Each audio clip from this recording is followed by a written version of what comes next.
design thinking based how the interaction between the medical devices, especially medical devices, how the interaction. So you know that the medical devices, like you know that medical devices are very tiny devices. So we can inculcate into our body. So automatically we can detect our body. So it's a big challenge. So what are the challenges available in the medical system? So that is a main interaction. So how that's a human-machine interfacing. Simply we call it as a human-machine interfacing.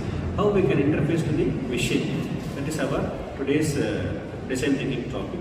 You can see one by one how we have 5 divisions. So how we can see one by one we can discuss, right? Yes.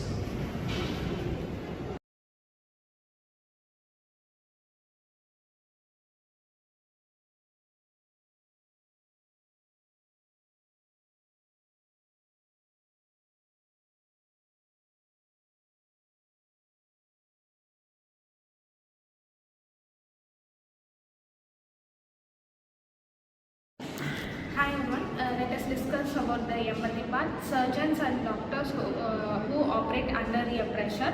A nurse can monitor a patient data constantly. Complex menus take the time to navigate. In the case, the real challenges are caused during the emergency. It can lead an error or delays. For real-time example, COVID-19 pandemic, because we did not have that much of ventilators.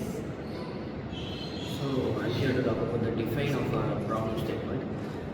Coming to the define, it is not the gap between the technology we are using, it is the gap between the technology and the user which is going to use the technology. And this is the define. And majorly the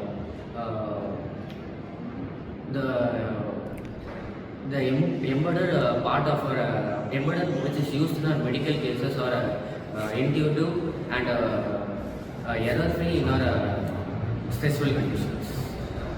So let me talk about the IDA part. While talking about the IDA part, there are 4 main things.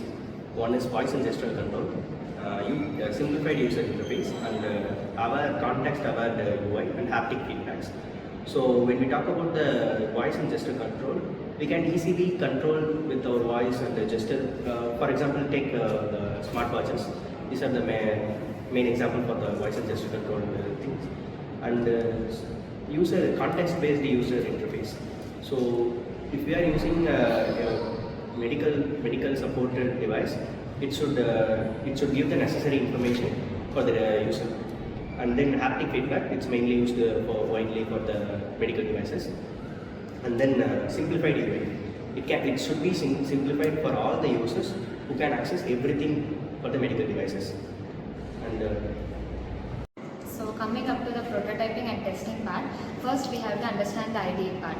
So after generating the ideas, first we have to move on to the prototype part. The prototype part is creating a simple version of the medical device interference, such as like ventilators. So the testing part can be done by the stimulating the emergency of the situation, dealing with the real-time doctors and nurses. So with the dealing with real-time doctors and nurses, we can see how they technically quickly uses the key features in the medical approaches, and we can gather some feedback like was it very easy to use it, and were it very complement to use the control systems very clearly. So based on their response, we can design based on their needs. So we can design it more simpler, and we can design more initiative and tailoring the real world uses. So in the testing part, the testing is defining our cycles in the final interference, not only as functional, but mostly important is that safe and reliable is matters the most. Patients who interact with the portable medical device, complex menus take much time to predicate the patient's details. Yes, we have a lot of discussion in the interaction of medical devices, especially in the embedded system, how we can able to interconnect with the human and others.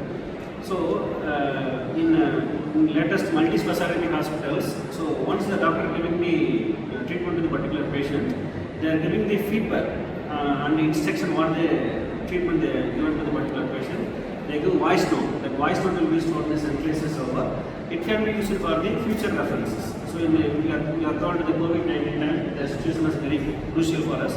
So like this, we can use that old document for the disease, particular disease, what the doctors has given for the particular disease and what's the treatment given by the special doctors. That can be used for the junior doctors and practitioners and medical practitioners. And that very useful to them. So that's a big asset.